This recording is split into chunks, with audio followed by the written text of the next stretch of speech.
Now the Realme P4 Power is a proper full-on chunky boy that guffs in the face of skinny wee twats like the iPhone Air.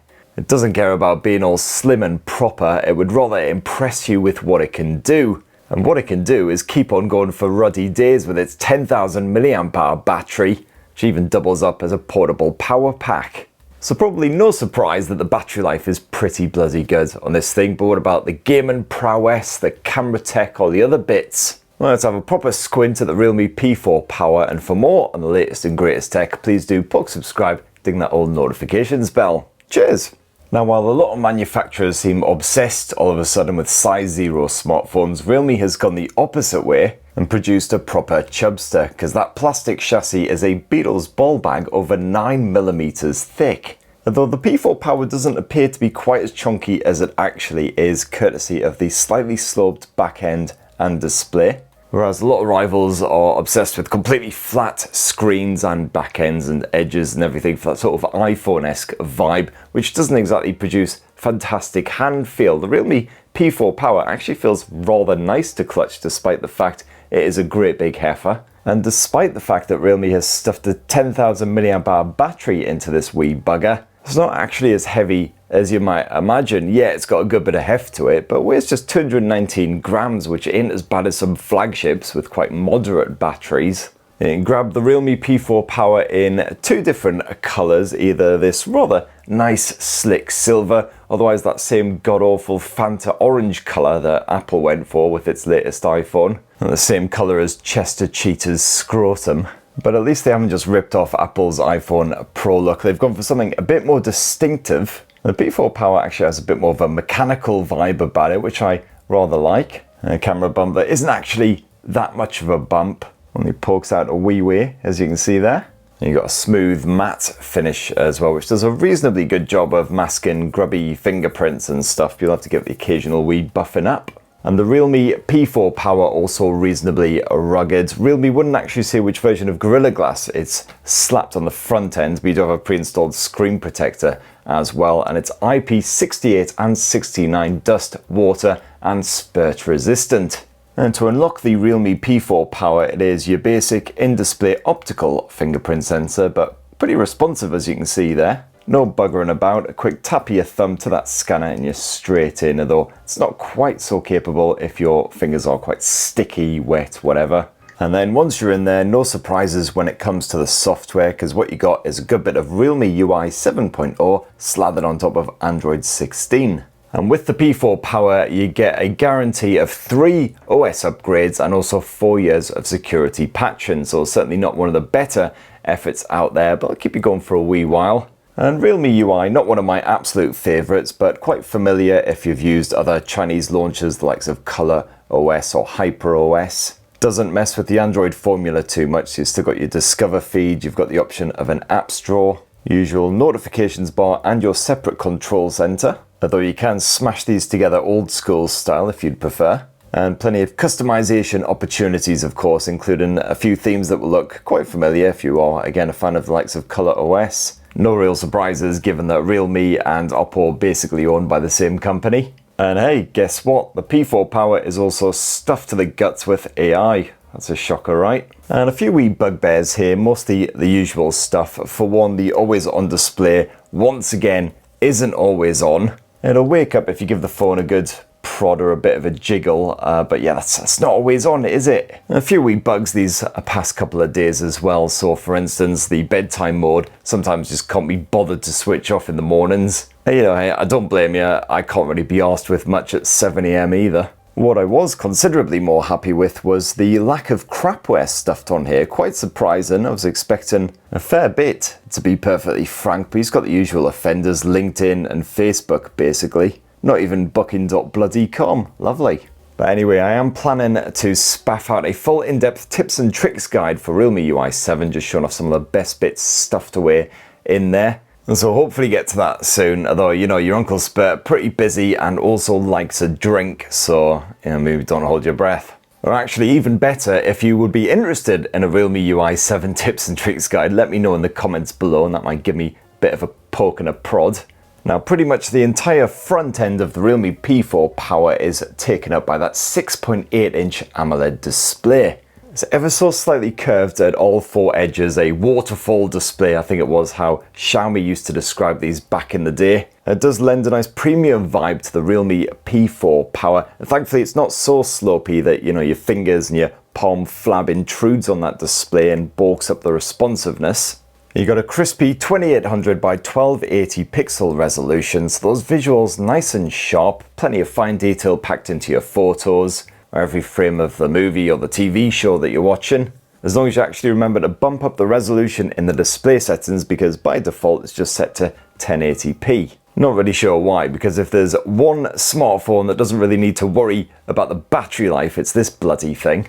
Reasonably poppy colours. By default it is actually stuck in the vivid screen mode, but you can swap to a natural or cinematic vibe if you prefer. There's even dedicated DCI-P3 and sRGB modes. Got sharp contrast on here, full HDR10 streaming support in the likes of Netflix. And good news for any gamers as well, because the refresh rate maxes out at 144 Hz. Unfortunately, while the display is rather smashing and lovely here on the Realme P4 Power, the audio is rather poo. What you've got here is a basic mono speaker setup, just a single speaker housed here on the bottom edge. And this is the first smartphone in ruddy ages that I've reviewed that doesn't have stereo speakers. Even the most basic, budget-friendly £100–150 smartphones these days tend to come with dual speakers. And not only that, but it is a pretty crap speaker as well. So here's it on maximum volume. Yes to shoes simply says Baldy. So yeah, not particularly loud, despite the fact that allegedly the volume is at 400%. Audio all sounds a bit tinny and crap, just no bass or anything as well. So yeah, absolutely hook up a pair of Bluetooth headphones or a speaker or something if you're going to be watching a movie or listening to some music, of course. Now the brains of the operation here is MediaTek's Dimensity 7400 Ultra, which we recently saw stuffed inside of the Redmi Note 15 Pro 5G. And that is backed here by a generous 12 gigs of RAM, and that helps to keep the everyday running nice and smooth, no real complaints there. And while that Redmi smartphone struggled to keep big old buggers like Wuthering Waves running smoothly, the Realme P4 Power actually coped just fine. You will get a fairly consistent 30 frames per second, that is as long as you keep it on the lower graphics settings and switch on that performance mode. You'll find that squirreled away in the RealmeUI gaming toolbar, which is absolutely rammed to the pits with useful tools. You can yank this out anytime you need it, like so. As I mentioned, you've got a variety of performance modes, so basic games can just stick it in power saving, not that this behemoth needs it. A bit of GT if you've got your Wuthering Waves or Genshin Impact on the go. And yes, a veritable buffet of gaming tools as well, including the likes of Quick Startup, and keeps the game in a kind of hibernation state so you can leap straight back in when you want to if you're dipping in and out of your favourite game all day long. Not the most energy efficient method, of course, but then when you've got a whopping great 10,000 mAh battery, it really gives a flying toss. And the Realme P4 Power also stays nice and cool under pressure, helped along by the ruddy huge vapour chamber that has been crammed into that chubby frame right alongside that massive battery. And speaking of whopping great batteries, yes, of course, that is the highlight here on the Realme P4 Power, that 10,000 mAh cell, which absolutely beats the crud out of most flagships out there. Or in fact, technically, to be 100% accurate, it's actually a 10,001 mAh battery. That extra 1 mAh, of course, makes all the difference. And with general everyday mixed use, plenty of messaging, web browsing, good bit of Spotify or Audible streaming in the background, bit of YouTube action and some camera play, you'll still get around 3 full days of use out of a full 100% charge of the Realme P4 Power before it finally conks out. It's like the sodden Duracell bunny after mistaking a pack of blue pills for Smarties. Just keeps going and going and going.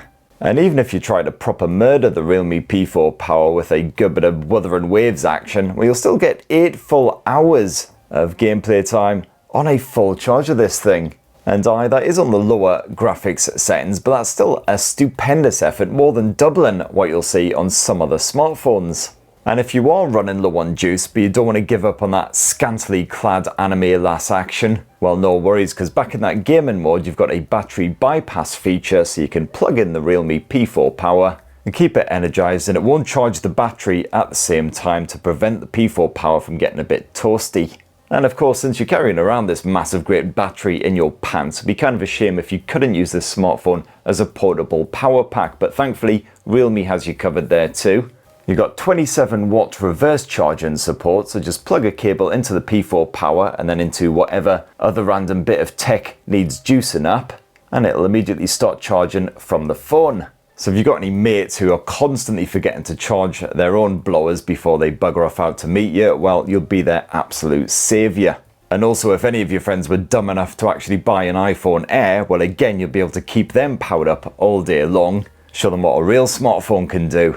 And thankfully, because that battery is so ruddy massive, you do have 80 watt wired charging support, so it doesn't take all day long to fill back up, but sadly, bugger all support for wireless charging. So let's finish this splendid wee video about the Realme P4 Power with a bit of a squint at the optics. And sadly, it is pretty basic camera tech here on the P4 Power. That's not its strongest point. You've got a basic 50 megapixel main camera using Sony's IMX882 sensor. And that's a fairly compact but reasonably popular 1/1.95 inch sensor. It's been crammed into dozens of smartphones these past couple of years. And that is backed here by a basic 8 megapixel ultra wide angle shooter. It's a fairly standard camera app. You've got plenty of little tools and features to play around with. By default, it's on vibrant mode, which helps to brighten up your photos, really make bold colors stand out. You can swap it to natural if you want. You've got all the usual bonus camera modes, the likes of a portrait mode, food mode for shooting your scram before you shove it in your face. You've got a dedicated pro mode as well if you want to piddle about with the ISO levels, EV, white balance, etc. You can shoot in RAW in this mode as well if you want to edit on the fly. And as I say, don't expect anything but quite basic results from the Realme P4 Power. Especially in softer light, it does kind of struggle to pick out finer details, and if your subject even deigns to move the slightest bit, you will get quite blurry results. So yeah, if you like to snap your kids or your pets or whatever, I'd recommend getting lots of shots because you'll probably end up binning a fair few. But you know, it's fine for your basic everyday snapping. When it comes to video, the Realme P4 Power's rear camera can capture up to 4K resolution footage at 30 frames per second, no 60 FPS option, but it actually does an alright job. The stabilization's pretty good, the audio pickup's reasonably clear. Sadly, no 4K option from the front-facing 16 megapixel selfie camera. However, this does max out at full HD, so those visuals quite sort of grainy and not particularly lovely, especially when it's pointed at my mug. But you know, it'll do the job absolutely fine for your bit of vlogging or what have you, and again, the audio pickup is fine. And there you have it, my lovelies. That in a delicious wee nutshell is the fresh new Realme P4 Power, a 10,001 mAh absolute mega git. And if you want battery life for days, literal days, and you also want a portable power pack that you can use to charge up all your other tech junk, well, certainly job done here. But I was also quite surprised that the Realme P4 Power certainly isn't a one-trick pony. You've also got a gorgeous display, which is excellent for all of your gaming and movie shenanigans. Speaking of gaming, it can handle a good bit of Wuthering Waves, albeit on the lower graphics settings. And, you know, besides the crappy mono speaker and the fairly basic camera setup, it's a bit of an all-round banger. Anyway, that's what your Uncle Spurt reckons of the Realme P4 Power, but it'd be great to hear your thoughts down in the comments below. Please do poke subscribe and ding that notifications bell for more on the latest and greatest tech. Don't forget to let me know if you want that RealmeUI 7 tips and tricks shenanigans. I'll get that on the go. And have yourselves an absolutely ruddy, wonderful rest of the week. Cheers, everybody. Love you.